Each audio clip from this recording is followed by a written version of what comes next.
Other yellow hat guy here, back with another video. And yeah, we've got another movie review. Alright, so we've got some Marvel movies that we're going to talk about. We've had some burnout with these movies. On my actual review on social media, I said, stale. Stale may not be the right word, but it really depends though. Like, if you're into these Marvel characters, then it's not stale for you. But if you're just watching these movies just off the strength of the movies alone, and you're familiar with maybe a few of the characters, and it's not really your jams, then yeah, I think stale is the appropriate word there. But semantics aside, you could say that there's been a lot of these movies, and you could get tired of seeing the same type of story. What Marvel has going best for it is its cohesiveness, its collective ensemble, the fact that you could look at a certain set of characters and know that it's going to tie in with other stuff and other stuff and other stuff. That's what brings joy for a lot of fans when it comes to these movies. The Marvels continues that trend here, but what separates the Marvels from some of the other movies, like Ant-Man and Guardians of the Galaxy 3 that came out this year, is that this was, for the first time, building a team together and not, we've seen these guys before, we know what's going on, right? You've got Ant-Man Quantumania, which felt like the plot of the first Star Wars movie, A New Hope. And that was better than expected, but it was still, we kind of know where this is going. And Jonathan Majors stole that movie. He spearheaded that one, I would say. Go see the review for Ant-Man and Quantumania if you want to see what I'm talking about there. Guardians of the Galaxy 3. I can't honestly remember if I reviewed that or not. But I will tell you this. I enjoyed it. It was very sad, very final, very conclusive. So different tones there, but we've seen that too. But this with 3 leading women, it felt like it was a breath of fresh air. I really enjoyed the fact that they had Brie Larson play to her strengths, which is, here's a strong, independent character who's confident and capable of holding her own. And she's teamed up with Monica Rambeau's character, who has always been that, even though Carol Danvers, the character, hasn't always come off that way in her own series and interactions with other characters. And then you have Miss Marvel, who was pretty much the comic relief. Kamala Khan, she is a little bit different in the actual comics, so knowing that, it was, one of the things I wondered how they were going to pull that off in this movie, since they announced the changes in the Disney spinoff. So the villain in this was very mid, if unforgettable at all. You could argue that this was just, like Ronan the Accuser all over again. They're just a female version of that. Nothing special here. They've got the quantum bands, and that should have hinted towards Quasar. Whether or not he's in that movie, you'll have to see for yourself. I won't spoil any of that, or if there's any, foreshadowing, but the quantum bands are what the plot of this is about.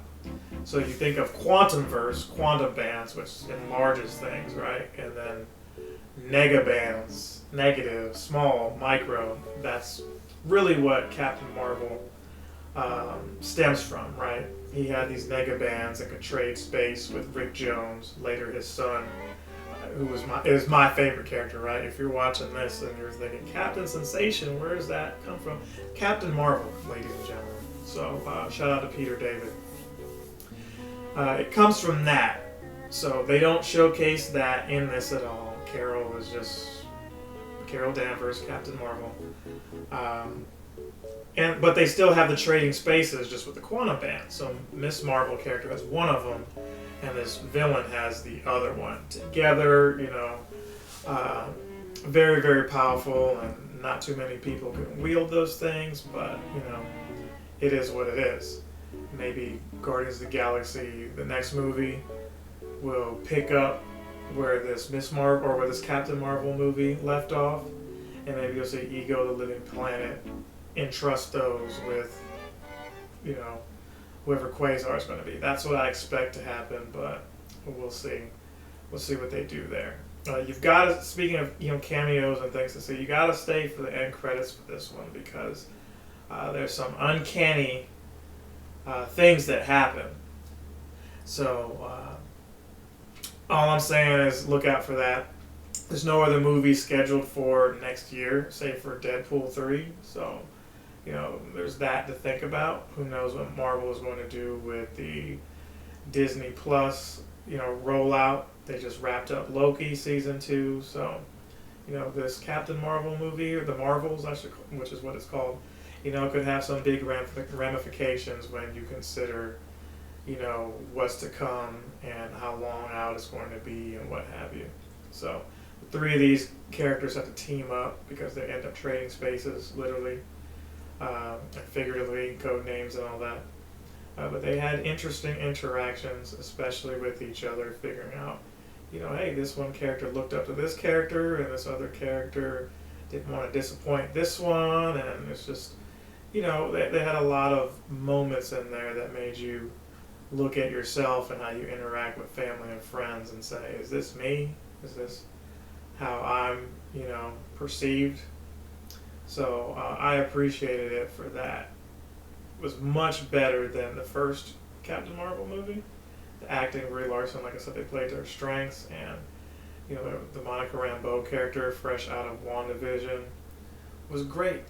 At times, it felt like it was her movie, if I'm being honest. So I look forward to what they do with that character next. And that's pretty much all I have for you. I would give it 8 Earthworm Gems if I could go to 8. So I'm going to give it 4 Earthworm Gems out of 5. Lower end 3.5, but we'll give it 4 Earthworm Gems out of 5. I enjoyed this one. I would watch it again. Unlike Guardians of the Galaxy 3, which I will not watch again, most likely, unless I'm just got nothing better to do. I would watch the Marvels again. I would watch Ant-Man Quantumania again. But I felt like Marvels was more fun and funny, and has some replay ability there, whereas maybe those other two, although good, do not. Right? It's kind of like Black Panther 2. Hey, good movie, but I don't want to watch the funeral and all that. No, I don't want to see all that again. So lots of cats in this. Somebody criticized me saying, well, they're called flurkins. It's like, yeah, but to those who don't know what those are, you're not appreciating flurkins. You're appreciating cats, right? If you don't like dogs, but I tell you there's dogkins in the movie, that doesn't draw you in, right? It's like, no, that turns me off even more. I don't know where I'm going with this example, but just work with me here. If you like cats, it might freak you out to see tentacles coming out of their mouths, but if you can just appreciate the cat part of it, you'll understand. So, that said, I'm going to end it here. I'm going to see you guys in the next one. Other Yellow Hat Guy is out. Captain Sensation!